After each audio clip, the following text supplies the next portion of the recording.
தட்சனோட பொண்ணு சதிதேவி யோக நித்திரையில இருக்கிறதா காசிவமுனி சொல்றாரு. உங்க பொண்ணு இதுல இருந்து வெளியில வர வாய்ப்பே இல்லைங்கிறாரு. ஏன் அப்படி சொல்லிக்கிட்டு இருக்க? இதுல இருந்து வெளியில வர்றதுக்கான அந்த மருந்து என்ன, எப்படி இவ்வளவு குணப்படுத்துறது, அதை சொல்லியா அப்படின்னு விசாரிச்சா, சொல்றேன், இருந்தாலும் அது நடக்காதுன்னு தெரிஞ்சே நான் சொல்றேன் அப்படின்னு சொல்லிட்டு அவர் மேட்டர் சொல்ல ஆரம்பிக்கிறாரு. என்ன சொல்றாரு அப்படின்னா, இவங்க இந்த மாதிரி ஒரு யோக நித்திரைக்கு போறதுக்கு காரணமே யாரு? அந்த சிவன் தான். சோ அந்த சிவனே வந்து உங்க பொண்ணை தொட்டா மட்டும்தான், அதுவும் அடுத்த சூரிய மறைவுக்கு முன்னாடியே செய்யணுமா. சூரிய மறைறதுக்கு முன்னாடியே அவர் வந்து நம்ம சதிதேவிய தொடணும். அப்படி தொட்டா மட்டும்தான் இவங்க அந்த நித்திரையில இருந்து வெளியில வருவாங்க. அப்படி சூரிய மறைவுக்கு முன்னாடி சிவன் வந்து தொடல அப்படின்னா இவங்க பர்மனன்ட்டா இனிமே எந்திரிக்கவே முடியாதபடி நிரந்தரமா கோமா ஸ்டேஜுக்கு போயிடுவாங்க, நிரந்தர நித்திரைக்கு போயிடுவாங்க. வேற மருந்தே கிடையாது. ஈசன் இங்க வந்துடணும், உங்க பொண்ணை தொடணும், இதுதான் மருந்து, இதுதான் உங்க பொண்ணை காப்பாத்துறதுக்கான வழி அப்படின்னு சொல்ல தட்ச எதுவும் சொல்லாம இருக்க. உங்களுக்கு கௌரவம் தான் முக்கியம், உங்களுக்கு உங்க மானம் தான் முக்கியம், அப்படி இப்படினே பேசிக்கிட்டு இருந்தீங்கன்னா உங்க பொண்ணோட வாழ்க்கை, உங்க பொண்ணோட உசுறு போயிடும், பாத்துக்கங்க அப்படிங்கிற மாதிரி எடுத்து சொல்றாரு. அந்த ஈசன் இங்க வரணும், வேற வழி இல்ல, அந்த மகாதேவர் இங்க வரணும்னு பேசிக்கிட்டு இருக்கும்போது தட்சன் காண்டாரானோ இல்லையோ, தட்சனோட பொண்டாட்டி அநியாயத்துக்கு காண்டாராங்க. சும்மா ஈசன் சிவன் அந்த ஆள் பேச்ச இங்க பேசாரு, என் புருஷனுக்கு அந்த ஆளுக்கு ஆகாது, இந்த அரண்மனையில அந்த ஆளோட பேரை சொல்றதே மிகப்பெரிய குற்றம் அப்படின்னு சொல்லுது அந்த அம்மா. என் புருஷன் யாருன்னு நினைச்ச? பிரபஞ்சத்துக்கே அதிபதியா? இவரால முடியாதது வேற எவரால முடியும்? அதெல்லாம் அவர் பார்த்து பாரு, அந்த சிவனோட தயவு எங்களுக்கு தேவையில்லைன்னு இந்த அம்மா பேசுதுங்க. தட்சனா தான் சொல்றாரு. ஒரு கட்டத்துல தட்சன் ஒரு சத்தியமே செய்யறாரு. பக்கத்துல இருந்த தண்ணியை வாங்கி கையில தெளிச்சு, இப்பவே நான் ஒரு சத்தியம் பண்றேன், நல்லா கேட்டுக்கங்க அப்படின்னு சொல்லி சத்தியம் பண்றாரு. என்ன பண்றாருன்னா, சூரியன் மறையறதுக்குள்ள என் பொண்ண அந்த சிவனோட தயவே இல்லாம மத்தவங்களோட உதவினால என் பொண்ணை குணப்படுத்துவேன். அப்படி யாராவது வந்து என் பொண்ணை குணப்படுத்தினாங்கன்னா அவங்களுக்கு பிரபஞ்ச அதிபதியான என்னோட சக்தியில பாதிய தருவேன், என்னோட சொத்துக்கள்லையும் பாதிய தருவேன். இந்த உலகத்துல என் பொண்ணை இந்த நித்திரையில இருந்து எழுப்புறதுக்கு ஒரு ஆள் கூட கிடைக்க மாட்டான் அப்படிங்கிற மாதிரி சொல்றாரு. ஒரு கால் அந்த மாதிரி ஆள் கிடைக்கல, ஒரு கால் தன்னால தான் பொண்ணை குணப்படுத்த முடியல அப்படின்னா இவ இப்படியே கோமா ஸ்டேஜுக்கு போனாலும் பரவாயில்ல, அந்த சிவனை மட்டும் நான் வாயை திறந்து வாயா அப்படின்னு கெஞ்ச மாட்டேன், கூப்பிட மாட்டேன், இது சத்தியம், இது சத்தியம், இது சத்தியம்னு சத்தியம் பண்றாரு தட்சன். பொண்ணோட உசுரை விட அவருக்கு அவரோட கௌரவம் தான் பெருசா. இதுல காண்டான நம்ம காசுபரிசி, இதுதான் நீங்க பண்ணுவீங்கன்னு தெரியும், உங்களோட ஆணவத்துக்காக சதியோட உசுரை பறிச்சிடாதீங்க அப்படின்னு கோமா சொல்லிட்டு அங்க இருந்து விறுவிறுன்னு வெளியில போயிடுற. தட்சன் அந்த பக்கம் போயிடுற. இந்த பக்கம் காசுபரிசி போய்கிட்டு இருக்கும்போது நடுவுல நம்ம மாதங்கி போய் அவர் கால்ல விழுந்து கும்பிடுறாங்க. தயவு செய்து சதியை காப்பாத்துங்க, அவ அந்த யோக நித்திரையில இருந்து வெளியில வர்றதுக்கான ஏதாவது ஒரு வாய்ப்பு இருக்கா அப்படின்னு விசாரிச்சா அவர் சொல்றாரு, இந்த மாதிரி சிவனே வந்து தொடணுமா, அப்படி வந்து தொட்டுட்டாருன்னா சதிதேவி முடிச்சுப்பாங்க அப்படின்னு சொல்றாரு. பட் சிவன் வரணுமே, எப்படி வருவார், யார் போய் இந்த மேட்டர் சொல்றது அப்படிங்கிற மாதிரி மாதங்கி விசாரிக்க, நாம என்னமா பண்றது, பொண்ணை பெற்றவர் அவர் தான் கூப்பிடணும் வைக்கணும், பட் அவர் கூப்பிட மாட்டேன், கௌரவம் தான் முக்கியம் தெரியுறாரு, அப்புறம் நம்மளால என்ன பண்ண முடியும் சொல்ல. இல்ல நீங்க அப்படி எல்லாம் பேசக்கூடாது, போன தடவை மகாசபை கூட்டத்துக்கு நீங்க போய் சிவனை கூப்பிட்டீங்க வந்தாரு, அதே மாதிரி இப்பயும் நீங்க இந்த குடும்பம் தான் அந்த பொண்ணை காப்பாத்தணும் அப்படின்ற மாதிரி இல்லாம எனக்காக சதிக்காக தயவு செய்து நீங்க கைலாய மலைக்கு போய் சிவனை நேர்லயே பார்த்து கூப்பிடுங்க, உதவிக்கு ததிசியை கூட கூப்பிட்டுக்கங்க, உங்க கால்ல விழுந்து கெஞ்சிரேங்கிற மாதிரி மாதங்கி ஒரு அம்மாவா அந்த அம்மா செய்ய மிஸ் பண்ண விஷயத்த இவங்க சரியா ஒரு அம்மா மாதிரி செய்யறாங்க. சதியை காப்பாத்த சொல்லி கெஞ்சுறாங்க. இந்த அம்மாக்கு தண்டனை கொடுக்க போறாங்க இன்னும் கொஞ்ச நேரத்துல, அது தெரியாம இந்த அம்மா சதிக்காக இப்படி போராடிக்கிட்டு இருக்காங்க. சரிமா, கோவத்துல நான் கூட பாத்தீங்கன்னா அந்த மாதிரி யோசிக்கல, கைலாய மலைக்கு போய் சிவனை பார்த்து எப்படியாவது இந்த மேட்டர் சொல்லி கையோட கூட்டு வரேன்னு சொல்லிட்டு காசிபரிசியும் அங்க இருந்து கிளம்புற. அந்த பக்கம் பார்த்தா நம்ம சிவன் பயங்கரமான ஒரு தியானத்துல மூழ்கி கிடக்காரு. இந்த பக்கம் அம்மா கொஞ்சம் கூட பயம் இல்லாம சிரிச்ச முகத்தோட இருக்காங்க. பயத்துல இருக்கிற அக்காகாரியில பார்த்து ஏன் பயப்பட்டு இருக்கீங்க, அதெல்லாம் ஒண்ணும் பிரச்சனை இல்ல, உங்க அப்பா மேல நம்பிக்கை வைங்க, அவரு சதியை காப்பாத்துவாங்க, போய் வேற வேலை இருந்தா பாருங்கன்னு எல்லாரும் அனுப்புறாங்க, ஒருத்தியை தவிர. இந்த பொண்ணோட பேரு என்னன்னா அக்காமார்கள் ஒருத்தி தான், இவளோட பேரு அதித்தி. நாம அந்த காசிப ரிஷிங்கிறது சப்த ரிஷிகள்ல ஒருத்தர் நமக்கு தெரியும், அவ்வளவுதான் அப்படின்னு நினைச்சுக்கிட்டு இருந்தா புதுசா உறவு முறைகளை ரொம்ப லேட்டா தாங்க நமக்கு அறிமுகப்படுத்துறாங்க. ஆக்சுவலா சப்தரிசியில ஒருத்தரா இருக்கிற நம்ம காசிப ரிஷி வேற யாரும் கிடையாது, இந்த பொண்ணோட புருஷன் அதித்தி இருக்காங்க இல்லையா, அவங்களோட புருஷன். நம்ம தட்சனுக்கு இருக்கிற மருமக பிள்ளைகள்ல அவரு ஒரு மருமக பிள்ளை, அதனாலதான் கொஞ்சம் உரிமையா மாமனாரா அப்ப திட்டிட்டு இருப்பாரோ என்னவோ, கொஞ்சம் நேருக்கு நேரம் அவரால் பேச முடியுதோ என்னவோ. உன் புருஷன் கிட்ட கொஞ்சம் பேசுமா, எப்ப பார்த்தாலும் ஈசனே பேசி தெரியாரு, அதெல்லாம் சரிப்பட்டு வராது, கொஞ்சம் பார்த்து பேசு, கொஞ்சம் எடுத்து சொல்லுவோம் புருஷன் கிட்ட அப்படின்னு சொல்றாங்க அம்மா. அந்த பக்கம் பார்த்தா காசிபரிசி எங்கேயோ போய்கிட்டு இருக்க. எதுக்கு காசிபரிசியோட பொண்டாட்டி அதித்தி போய் எங்க போயிட்டு இருக்கீங்க என்ன ஏதுன்னு விசாரிக்கிறாங்க. இந்த மாதிரி கைலாய மலைக்கு போறேன், சிவனை கூப்பிட போறேன் அப்படின்னு பேச, நீங்க போங்க கூப்பிடுங்க, ஆனா அவமானப்பட்டு தான் திரும்புவீங்க. எப்படி அவமானப்பட்டு தான் திரும்புவீங்க, ஏன்னா அந்த சிவன் வம்புக்கு நேரம் இதெல்லாம் செய்யறாரு. எங்க அப்பாவே போய் அந்த ஆளு காலில் விழுந்து கூப்பிடணும், அப்பதான் வருவேன் அப்படின்னு அவர் இருக்காரு, நீங்க எல்லாம் போய் கூப்பிட்டாலாம் வர வாய்ப்பு இல்ல, தட்சனே வந்து என் காலில் விழுந்து கூப்பிடணும்னு சிவன் சொல்றதுக்கு வாய்ப்பு இருக்கு, தேவையில்லாம போய் அசிங்கப்பட்டு வராதீங்கன்னு சொல்றாங்க. ஆனா காசிபரிசியோ எது நடந்தாலும் பரவாயில்ல, நான் போய் என்ன ஏதுன்னு விசாரிக்கத்தான் போறேன், சிவனை கூப்பிடத்தான் போறேன்னு சொல்லிட்டு காசிபரிசியும் புறப்பட்டு போறாரு. அந்த பக்கம் நம்ம ததீசி இருக்காரு இல்லையா குருநாதர், அவர்கிட்டயும் போய் பேசி மேட்டரை எடுத்து சொல்லி அவரோட உதவியால கைலாய மலைக்கு போறாரு. கைலாய கைலாயமலைக்கும் போயாச்சு. சூரிய மறைவுக்குள்ள சிவனை பார்த்து எப்படியா நம்ம கூப்பிடணும் வைக்கிறோம்னு பேசிட்டு இருக்காங்க. ஆனா சுத்தியும் முத்தியும் பார்த்தா சிவனை காணோம். எங்கடாது எப்பவுமே இங்க உட்கார்ந்தானே தியானம் பண்ணிக்கிட்டு இருப்பாரு. இவரோட சிம்மாசனமே இதுதானே, அந்த பாறாங்கல் தானே, அந்த கல்ல ஒரு உட்காரலையே, எங்கடான்னு சுத்தி முத்தியும் பாக்குறாங்க, யாரும் இல்ல. சிவனை காணோம். அதே சமயம் இந்த பக்கத்துல அரண்மனையில தச்ச 2 பேரை கூட்டு வந்திருக்காரு. இவங்க 2 பேரும் பாத்தீங்களா பார்த்தாலே பிரகாசமா இருக்காங்களா. இவங்களோட பேரு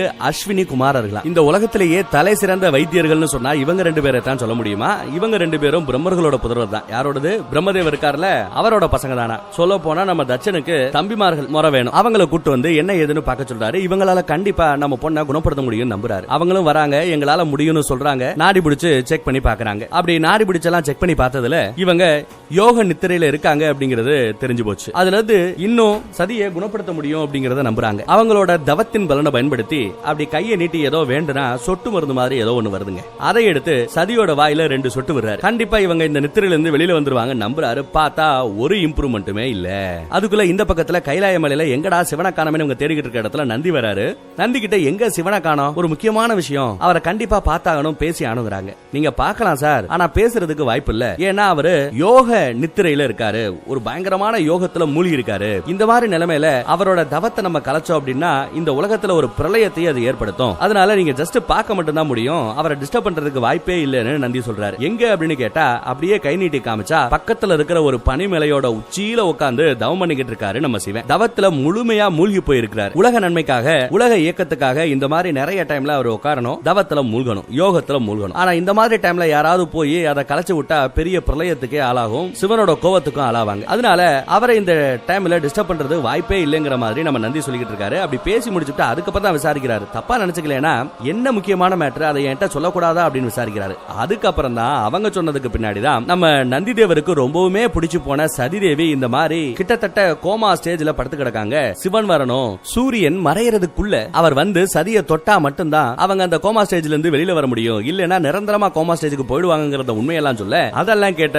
நந்தி தேவர் அப்படியே அழுக ஆரம்பிச்சாரு. ஆண்டவா என்ன இப்படி ஆகுது, ஏன் இந்த மாதிரி சிவனுக்கு மட்டும் இந்த மாதிரி சோதனைகள் வருதுங்கிற மாதிரி அழுதுகிட்டு இருக்காரு நந்தி தேவர். இந்த பக்கம் இந்த 2 வைத்தியர்ஸும் எவ்வளவுதான் முயற்சி பண்ணியும் குணப்படுத்த முடியலங்கிறதையும், இந்த சொட்டு மருந்தால குணப்படுத்த முடியலனா வேற எந்த மருந்தாலையும் குணப்படுத்த முடியாது, எங்களை மன்னிச்சிடுங்க, எங்களோட மகத்துவம் மருத்துவம் அவ்வளவுதான் அப்படின்னு சொல்லிட்டு அவங்க அங்க இருந்து அப்படியே அப்பீட் ஆயிக்கிறாங்க. இதுக்கப்புறம் தான் கொஞ்ச நேரத்துக்கு முன்னாடி பயங்கர வீராப்பா பேசின நம்ம அம்மாக்காரி கொஞ்சம் வருத்தப்படுறாங்க. என்ன ஆக போதோ ஏதாக போதோன்னு பயப்படுறாங்க. பக்கத்துல பார்த்தா சூரியன் வேற அப்படியே கொஞ்சம் கொஞ்சமா ஈவினிங் டைம் ஆகிட்டு இருக்கு, மறைய போய்கிட்டு இருக்கு. தான் மருமக புள்ள காசி பரிசி சொன்னதை நினைச்சு வருத்தப்படுறாங்க. அந்த பக்கம் பார்த்தா நம்ம தச்சன் சிவனோட உதவி இல்லாம தான் பொண்ணை குணப்படுத்த முடியும்னு சொல்லி நம்புறாரு. இப்ப அவர் என்ன பண்றாருன்னா யாரையோ கூப்பிடுற மாதிரி ஒரு ஸ்டேஜ்ல உட்கார்ந்து இருக்காரு, தியானம் பண்ணி. இப்ப இவர் யாரை கூப்பிட போறாரு அப்படின்னா நவ கிரகங்களை கூப்பிட போறாராம். பொதுவா நவ கிரகங்கள் நினைச்சா ஒரு ஆண்டியை கூட அரசனாக்க முடியும், ஒரு அரசனை கூட ஆண்டியாக்க முடியும் அப்படின்னு சொல்லுவாங்க, ஒரு பழைய பழமொழி. அதை நம்பி நவ கிரகத்தையும் கூப்பிடுறாரு. இவர் பிரபஞ்சத்துக்கே அதிபதி, சோ நவகிரகங்களும் இவருக்கு கட்டுப்படும். சோ அவர் கூப்பிட்டதுமே நவ கிரகங்களும் வருது. நம்ம சந்திரரும் சேர்ந்துக்கிறாரு. அவங்க ஒளி வடிவத்துல